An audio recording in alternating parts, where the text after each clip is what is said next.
역사는 마치 계절이 순환하듯이 그렇게 반복적으로 순환합니다. 보통 흥, 망, 성, 쇠 그런 어떤 네 단계의 단계로 하다가 그리고 이제 망하는 아예 없어지는 그런 민족들이 있는 것을 발견합니다. 그것은 오늘 개인도 마찬가지예요. 우리가 태어나서 이제 꿈을 향해서 달려가다가 꿈을 이루는 사람도 있고 못 이루는 사람도 있는데 그래서 우리가 살다 보면 이게 흥하고 또 복되는 그런 일도 겪지만은 반대로 어려움을 겪는 일도 분명히 있다라고 하는 것입니다. 그래서 우리가 반복된 역사를 보면서 우리는 어떤 교훈을 얻어야 하냐면 실패를 거울 삼아야 된다라는 거죠. 왜 그때 안 됐을까? 그걸 우리가 보면 교훈을 삼아야만이 우리에게 미래가 밝을 수 있다라고 하는 것입니다. 우리나라 역사에도 보면은 빨리 고쳐져야 될 그런 과거가 하나 있는데 그게 바로 지역감정이라는 거잖아요. 또 이제 선거가 곧 다가옵니다만은 선거철만 되면 그 지역감정이 말 그대로 망령처럼 살아납니다. 그래서 많은 사람들이 그냥 인물을 안 보고 당만 보고 사람을 찍는 그런 일들도 벌어지게 되는데 그러니까 이런 부분을 우리가 빨리 이제 우리가 고치려고 애를 써야 되겠다라고 하는 것이죠. 보면은 예수님께서 갈릴리로 지금 가는데 우회하셔서 가거든요. 항상 유대인들은 갈릴리로 가려면 사마리아를 통과하지 않았어요. 그 이유는 오늘 구절에도 나오잖아요. 유대인이 사마리아인과 상종하지 않았기 때문이다. 그렇기 때문에 유대인들은 사마리아 동네를 안 지나가요. 그냥 좀 시간이 걸려도 우회해서 갔다는 거죠. 그런데 예수님이 그날은 사마리아 수가성으로 들어간 거예요. 제자들은 무엇 때문인지 몰랐지만 그래서 예수님이 지금 돌아서 갈 만큼 안 되나 보다. 배가 많이 고프신가 보다. 왜냐하면 시간이 정오 12시였거든요. 그러나 예수님은 어떤 의도와 목적을 가지고 사마리아로 들어가신 거죠. 그것이 오늘 본문에 이제 소개가 되고 있는 것을 봅니다. 그래서 성경은 우연이라는 것을 결코 용납하지 않습니다. 그러니까 우리는 내일 일을 알지 못하기 때문에 우리가 볼 때는 우연인 것 같아요.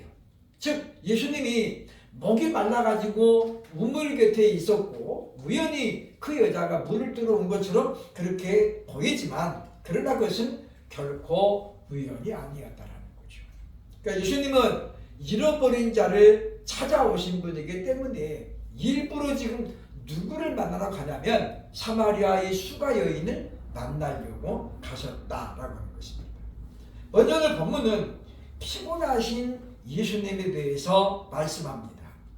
6절 보면 거기 또 야곱의 우물이 있더라. 예수께서 길 가시다가 피곤하여 우물 곁에 그대로 앉으시니 때가 6시쯤 되었더라. 이 말은 예수님이 온전한 사람으로 이 땅에 오셔서는 우리에게 말해주고 있습니다.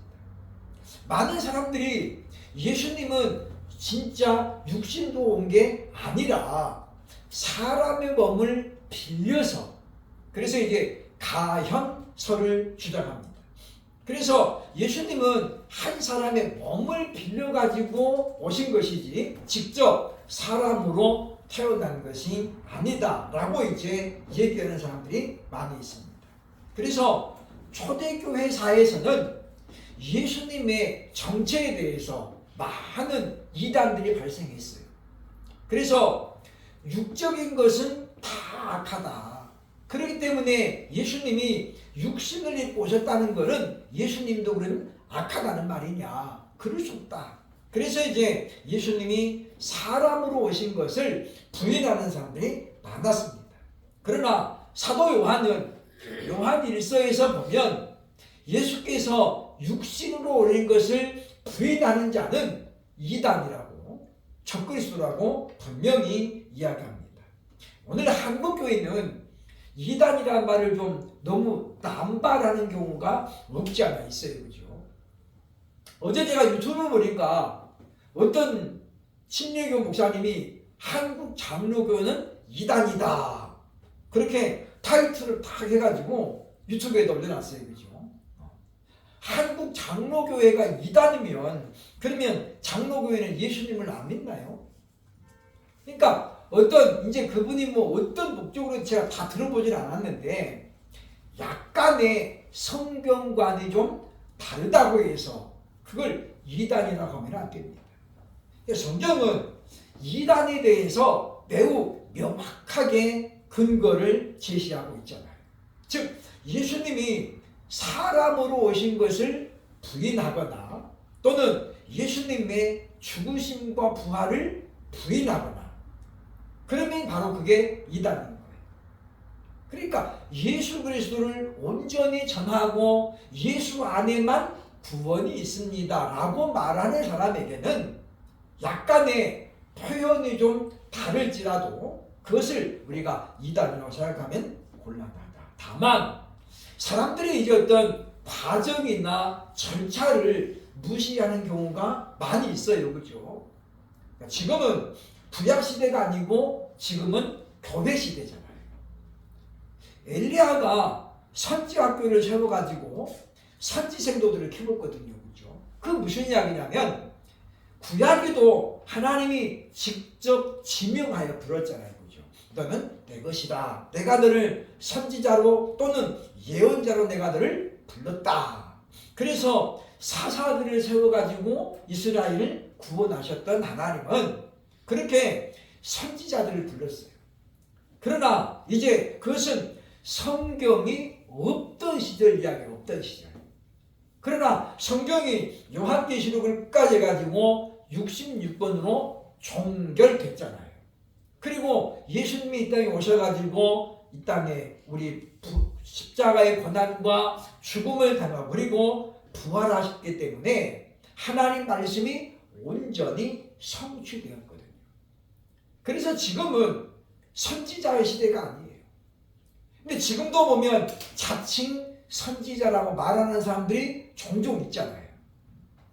나는 하나님의 종 선지자입니다 라고 말하는 사람은 뭐냐면 예수 그리스도를 인정하지 않는 거예요. 왜냐? 예수님은 하나님과 사람 사이의 유일한 중보자잖아요. 그래서 우리가 예수님의 이름으로 기도하는 거예요. 지난번에 제가 천안 갈 일이 있어가지고 유관순 열사 기념관에 갔었거든요. 거기에 제가 보고 참 이렇게 좀 웃을 수 있는 그런 내용을 제가 발견했는데 유관순 열사가 이화학당을 다녔잖아요. 그죠? 그때가 18살입니다.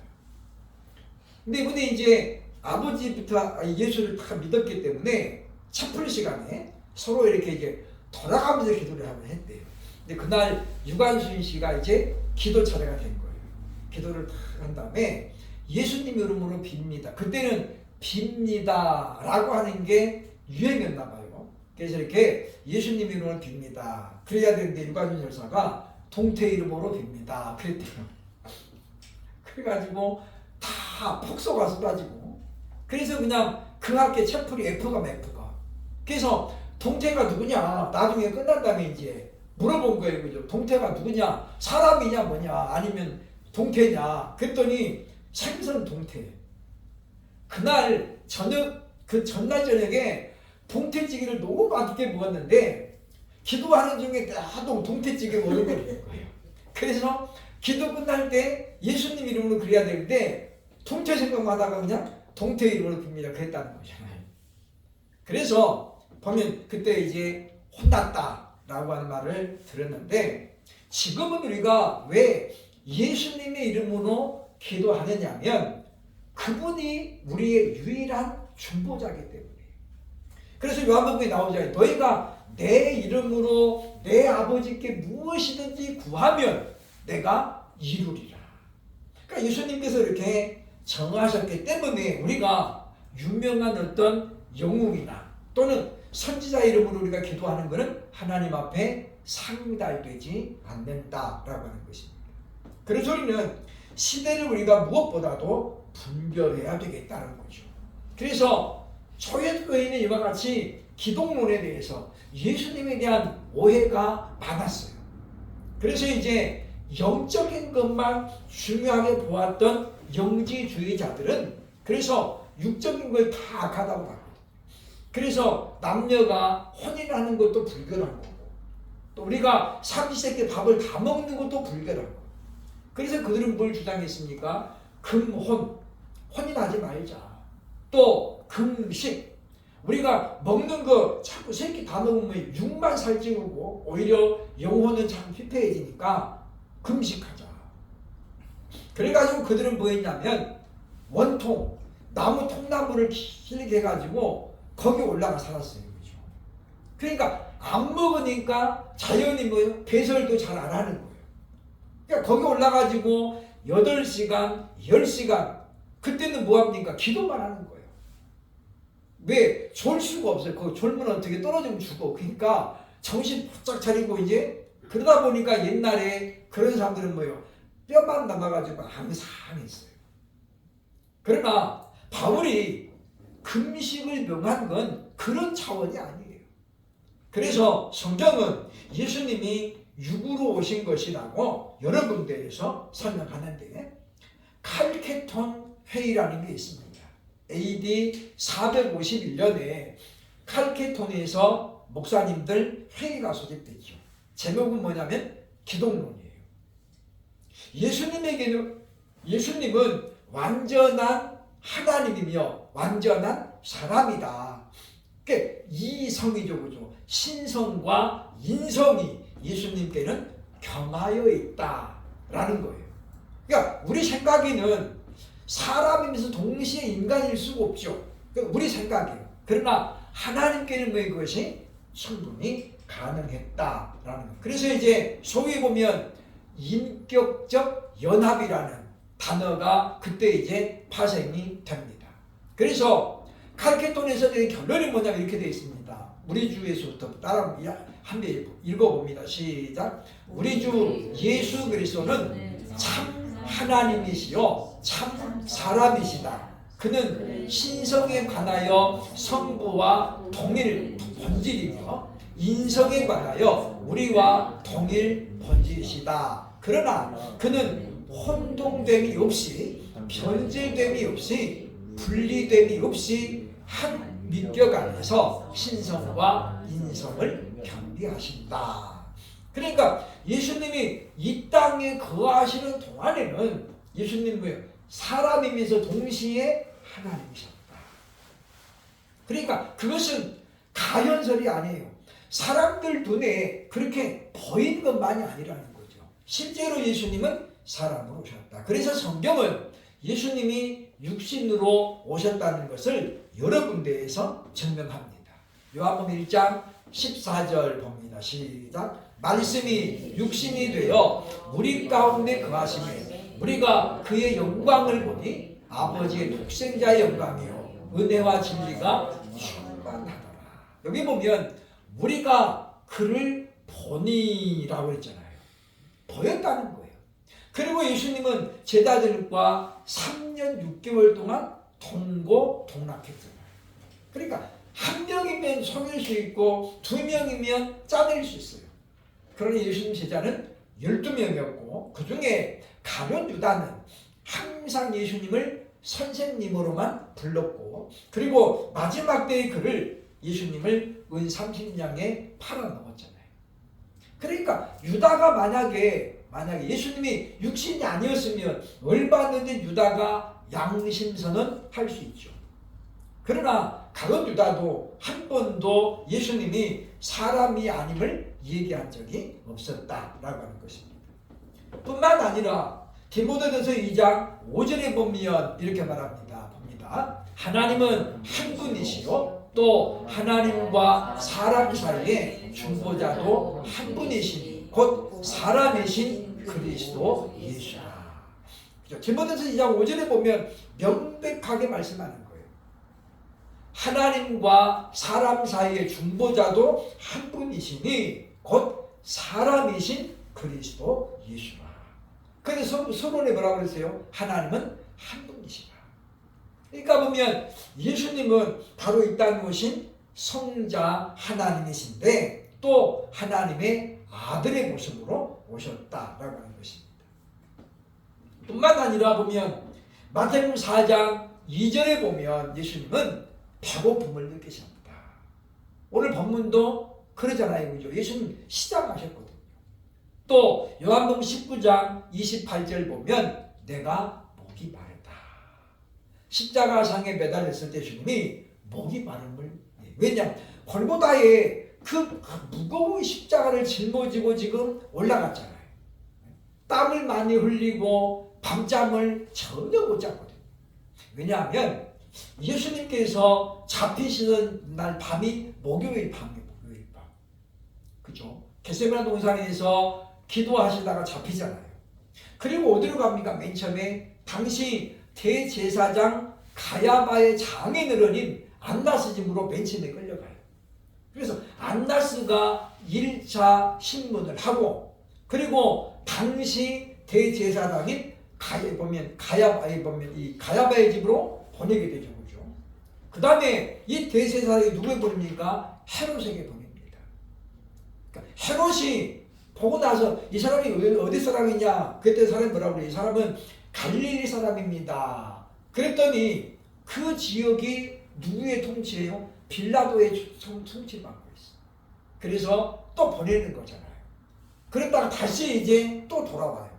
그러니까 예수님은 목요일 날 밤에 잡혀서 가지고 계속 끌려다니는 거예요. 사람이 물론 예수님이 나이가 그때는 젊었습니다만은 그래도 그렇게 끌려다니고 막 모독을 당하고 그러면 어떻게 해요? 피곤할 수밖에 없어요.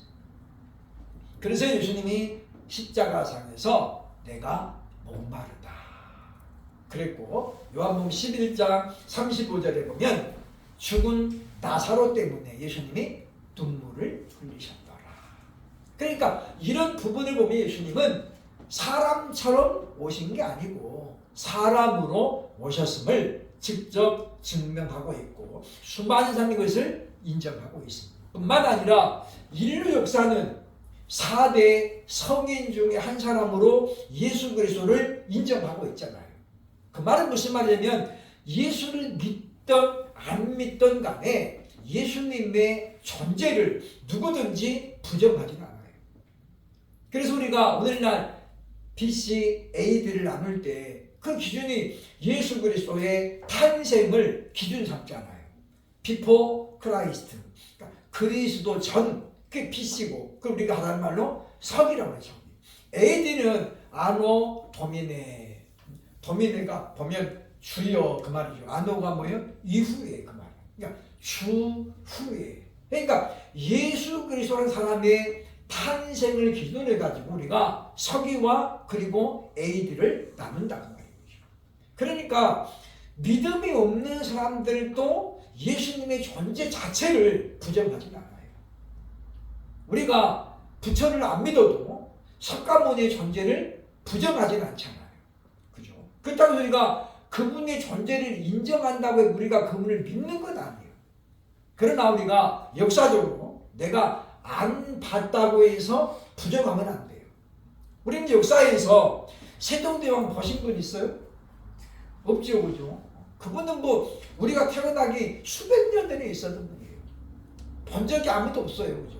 우리 대통령도 본 적이 없고 아무도. 그렇다고 해서 그분이 있었다는 말에서 우리가 부정하지 않아요. 왜? 역사가 증거하고 있잖아요. 역사가. 그런 것처럼 예수님의 존재도 마찬가지다라고 하는 거예요. 그래서 예수님은 바로 인성과 신성을 겸하여 동시에 가지고 있기 때문에 사람이면서 신이고 하나님이면서 사람이었다라는 것입니다. 우리가 이것을 꼭 기억해야 되겠다라는 거죠. 그러면서 예수님이 이와 같은 한 분은 말씀이 친히 성취하고 있는 것을 보여줍니다. 마가복음 10장 45절에 이렇게 말씀하죠. 마가복음 10장 45절 봅니다.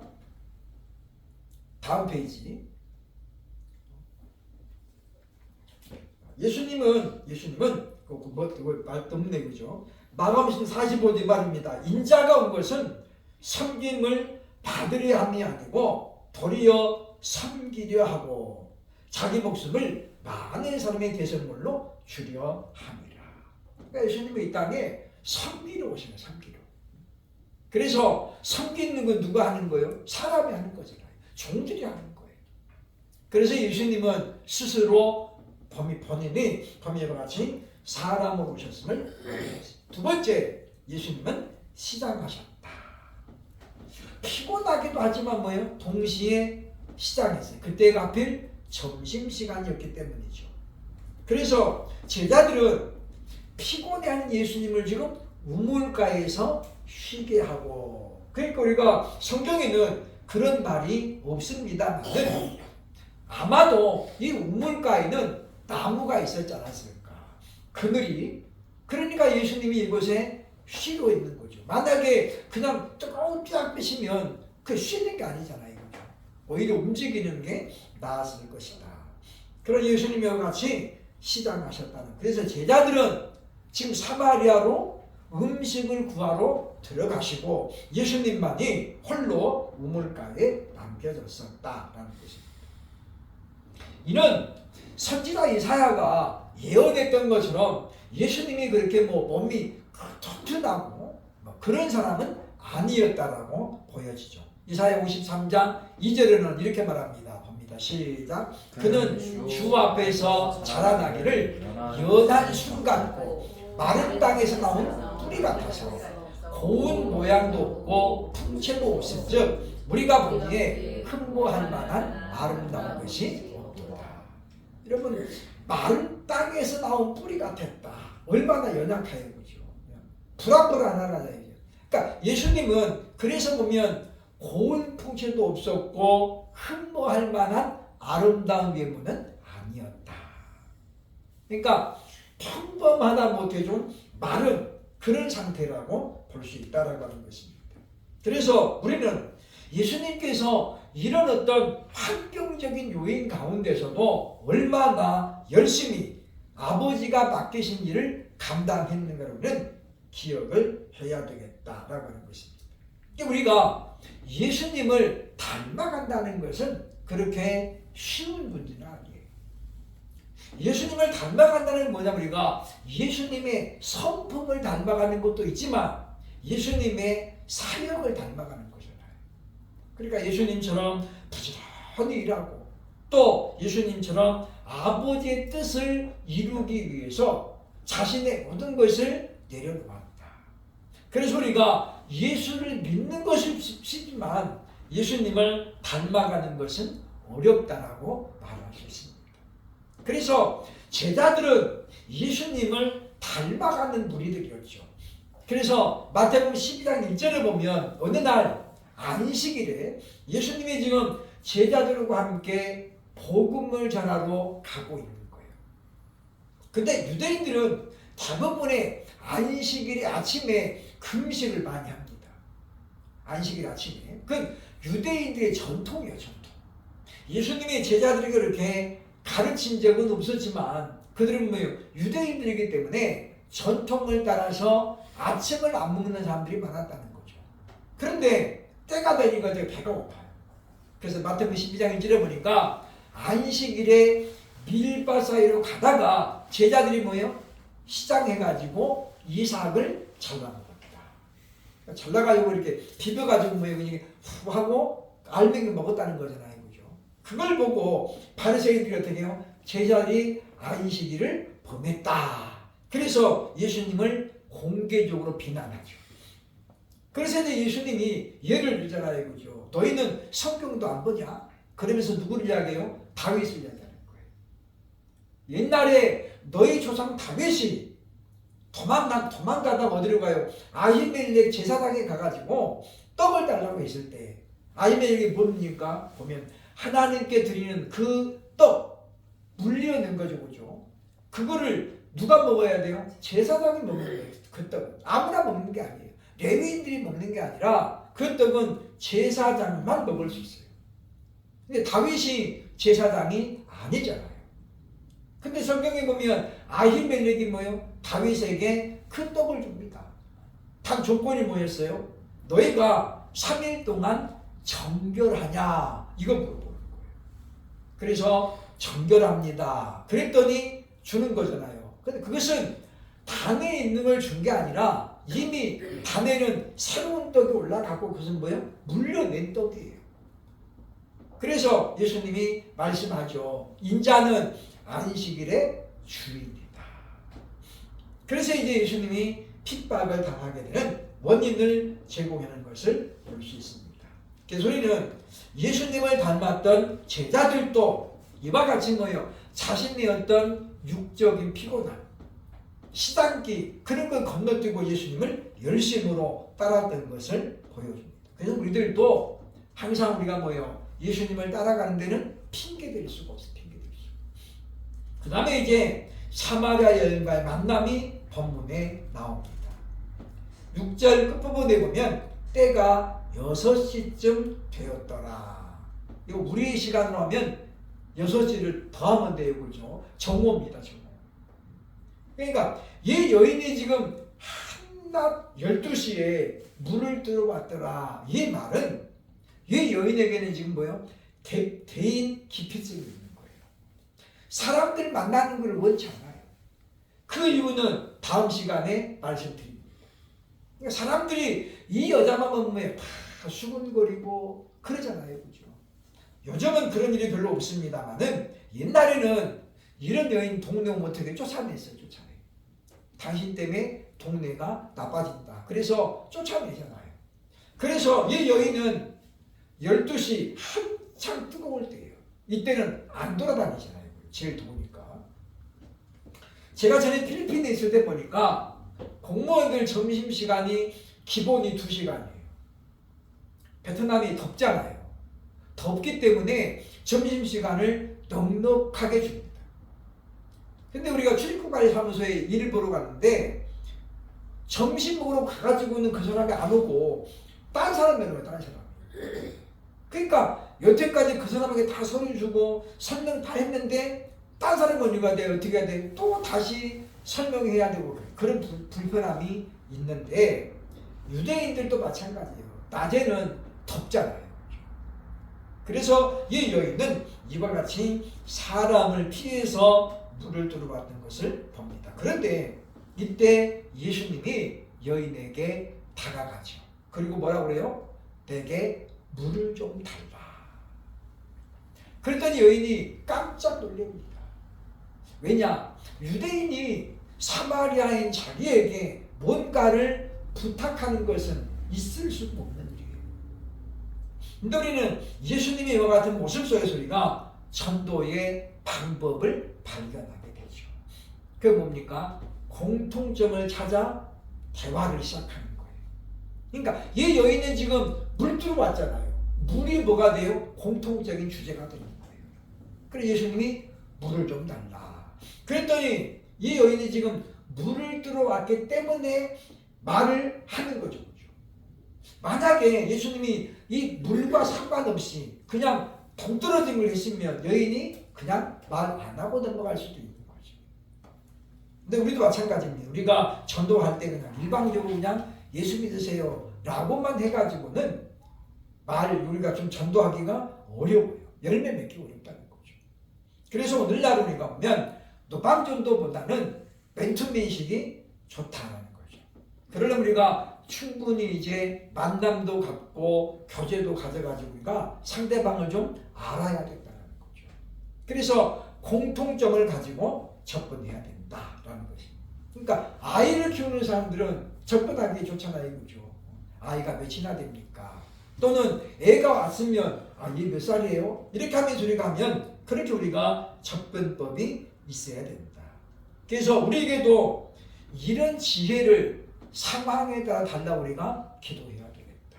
그러니까 전도를 잘하는 분들은 그냥 이렇게 주는 것으로 끝나잖아요.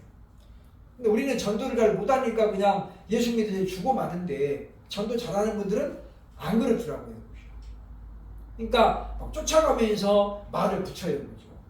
말을 붙이고 그리고 이제 또 무거운 짐 들고 가면 들어주겠다고 하기도 하고 어쨌든 간에 우리가 공통적인 점을 찾아야 된다라고 하는 것입니다.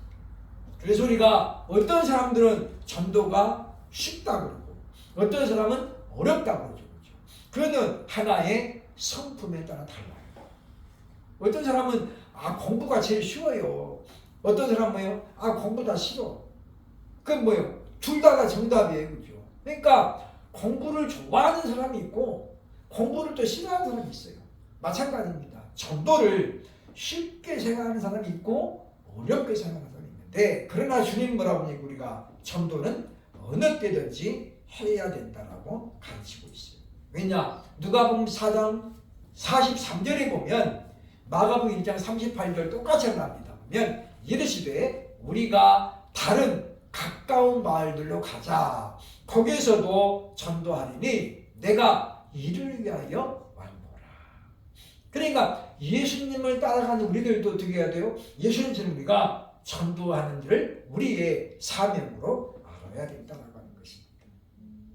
뿐만 아니라 마가복음 3장 14절에 보면 예수님이 12제자를 세우신 목적을 설명하는데 보겠습니다. 시작. 이에 12를 세우셨으니 이는 자기와 함께 있게 하시고 또 보내사 전도도 하며 두 가지죠. 그죠? 왜 예수님이 12제자를 세웠어요? 첫째는 자기와 함께 하기 위해서. 두 번째는 뭐예요? 파송해가지고 전도하라.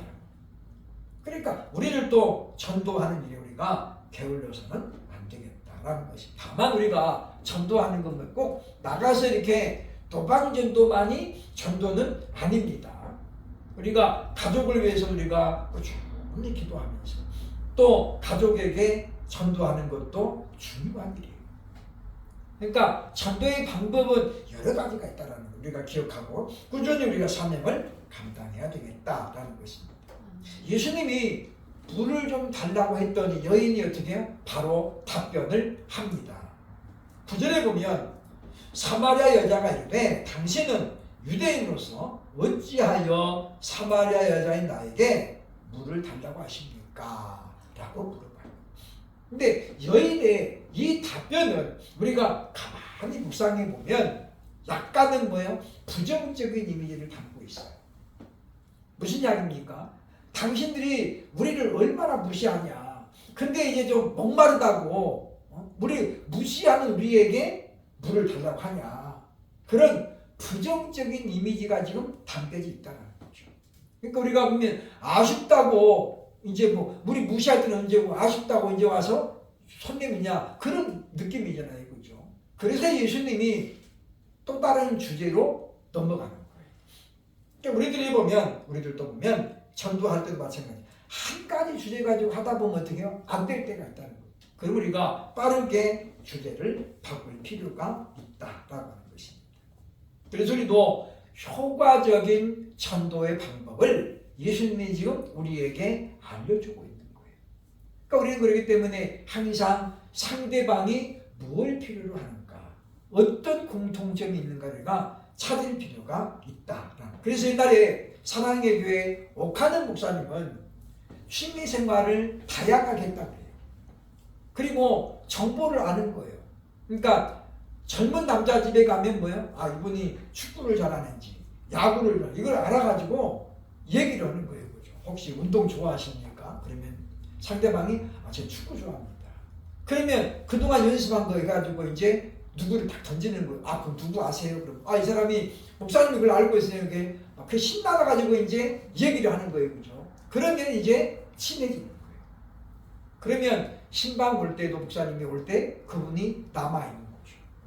우리가 그런 어떤 지혜를 구해야 되겠다라는 것입니다.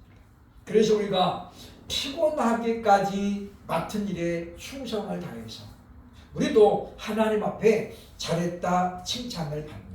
그러니까 예수님의 12사도들을 교회 창설 멤버라고 말합니다. 교회가 태동할 때 사도들에 의해서 교회가 시작됐기 때문이죠. 그래서 하나님께서 뭐냐면 이 사도들의 그와 같은 공로를 인정하고 있는 거예요.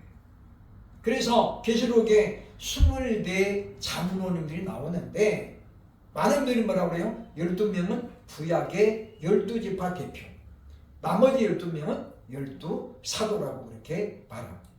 우리들 또 예수님을 본받아 참으로 우리가 피곤하기까지 또 힘들더라도 늘 주어진 사명을 잘 감당하는 저와 여러분 될 수 있기를 주의 이름으로 축원합니다.